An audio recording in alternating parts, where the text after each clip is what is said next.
కోల్కతాలో duty doctor పై అత్యాచారం జరగటం దారుణమన్నారు బీజేపీ నేత బూర నర్సయ్య గౌడ్. ఆ రాష్ట్ర సీఎం మమతా బెనర్జీ ఘటనను కప్పిపుచ్చేందుకు ప్రయత్నించారని ఆరోపించారు. హైకోర్టు జోక్యంతో అత్యాచార ఘటనపై సీబీఐ కేసు నమోదు చేసిందన్నారు. నిందితులకు కఠిన శిక్ష వేయాలని డిమాండ్ చేశారు.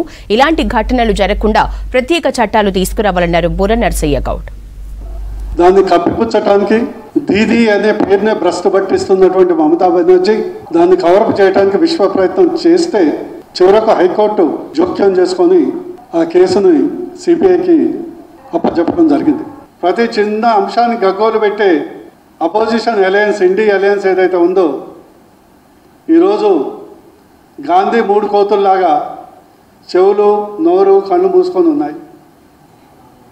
కేవలం అది ఒక ప్రతిపక్ష రాష్ట్రం మమత పాలిస్తున్నటువంటి టీఎంసీ రాష్ట్రంలో జరిగింది చేపట్టి ఎవరు సపోర్ట్ చేయట్లేదు.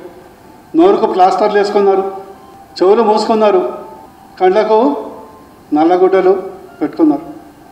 మేము డిమాండ్ చేస్తున్నాం, రాహుల్ గాంధీ డిమాండ్ చేస్తున్నాం, యూపీలో సంఘటన జరిగితే బీజేపీ ఎమ్మెల్యే అని చూడకుండా యావజ్జీవ కారాశిక్ష ఈరోజు అనుభవిస్తున్నారు. అదే వెస్ట్ బెంగాల్లో ఒక రాజకీయ ఊచకోత జరుగుతుంటే